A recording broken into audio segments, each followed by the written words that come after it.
Dear brothers and sisters, welcome to this special Christmas episode. Today's audiobook summary is about one of the most famous Christmas stories of all time, A Christmas Carol by Charles Dickens. It is a classic that shaped how the world imagines Christmas, not as a festival of shopping, but as a celebration of kindness, family, and second chances.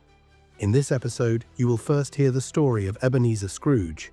Then, we will break down the key themes, and finally, we will explore powerful life lessons you can apply in your own life during this holiday season. Part 1. Setting and Main Character. The story is set in 19th century London on a cold and gloomy Christmas Eve, 7 years after the death of Jacob Marley, who was Scrooge's only friend and business partner.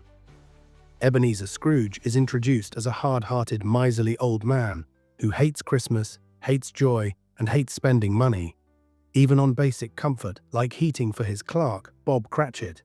He rejects his cheerful nephew Fred's invitation to Christmas dinner and rudely refuses to donate to men collecting charity for the poor, showing just how selfish and isolated he has become. Part 2. Marley's Ghost. The warning. That night, Scrooge returns to his dark, lonely house and begins to see strange things, like his door knocker turning into Marley's face and ghostly bells ringing. Marley's ghost appears, wrapped in heavy chains made of cash boxes, ledgers, and money bags. Marley explains that these chains are the result of a greedy life lived without compassion. Marley warns Scrooge that if he does not change his ways, he will suffer an even worse fate. However, he will get one last chance through visits from 3 spirits: the ghost of Christmas past, the ghost of Christmas present, and the ghost of Christmas yet to come. Part 3. The Ghost of Christmas. Past, the first spirit, the ghost of Christmas past, appears like a strange mix of young and old, glowing with light, symbolizing memory and truth. The spirit takes Scrooge back to his childhood, where he sees himself as a lonely schoolboy left alone at school during Christmas, which helps explain why he grew up emotionally cold. He also sees a happier time when he worked as an apprentice for Mr. Fezziwig, a generous employer who threw joyful Christmas parties for his workers, showing that business and kindness can exist together. The spirit then shows Scrooge his former fiancée, Belle, breaking off their engagement because he loved money more than he loved her. Later, Scrooge watches Belle happy with her big family, which fills him with deep regret. Part 4. The Ghost of Christmas Present. The second spirit, the ghost of Christmas present, appears as a large, cheerful figure in a green robe, surrounded by food, warmth, and light, representing the joy and generosity of Christmas. This spirit shows Scrooge how other people are celebrating Christmas with warmth and gratitude, even when they are poor, starting with Bob Cratchit's small home. At the Cratchit house, Scrooge sees Bob's sick and fragile son, Tiny Tim, who is physically weak but spiritually strong, showing courage and kindness despite his illness.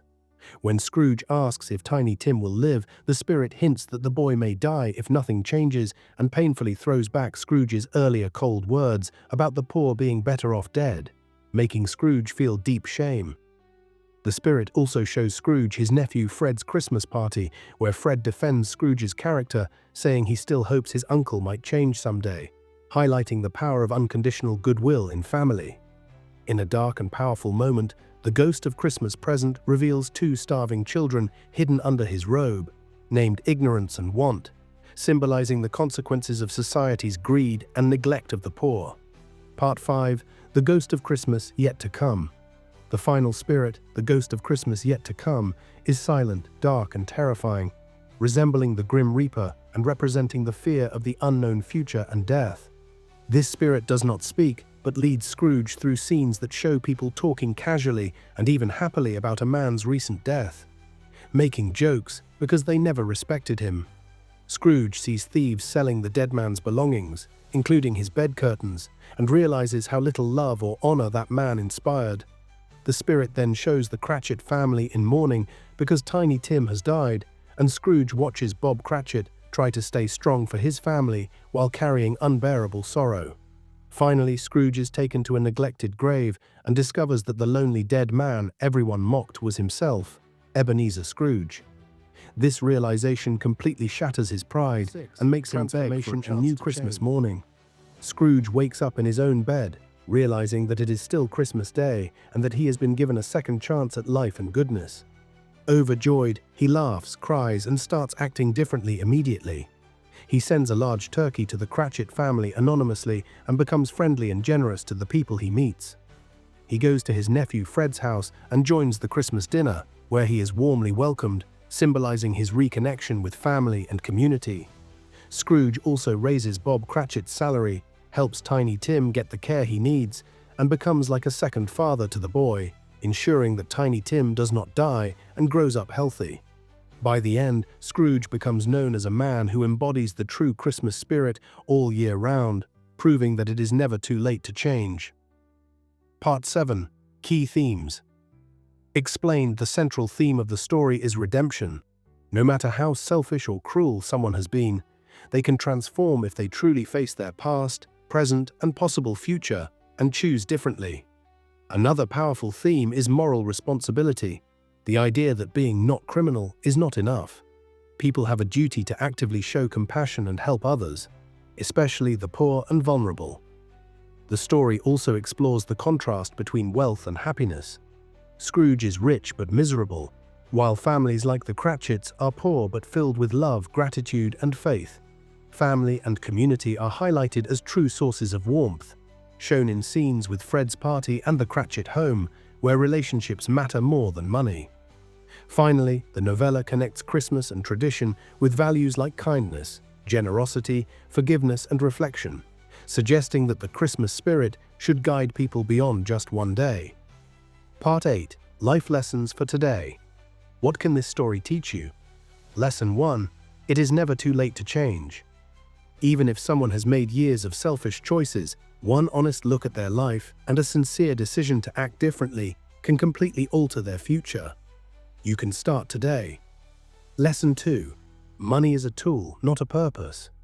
Scrooge's life shows that hoarding wealth without sharing leads to loneliness, while using resources to support others creates connection and meaning. Ask yourself, who can my resources help today? Lesson 3. Small kindness can save lives. Scrooge's changed attitude and helped literally save Tiny Tim, reminding you that your generosity, your time, or your support might be the turning point in someone else's story. Lesson 4. Face your past, present, and future honestly. The three spirits represent self-reflection. Remember where you came from, understand how you live now, and imagine where your current choices are taking you. Do you need to change your path? Lesson 5. Celebrate the Christmas spirit all year. The story encourages people to live with compassion, gratitude, and generosity, not only on holidays, but in everyday life, at work, at home, and in their communities. Do not let it be just a season. Make it a way of living. Thank you for joining this Christmas special. Charles Dickens's A Christmas Carol is more than just a story. It is a mirror for all of us. As we close, take a moment to think about this question. Who is the Scrooge inside of me that needs to change this year? Identify your answer and remember this: it is never too late to change for anything.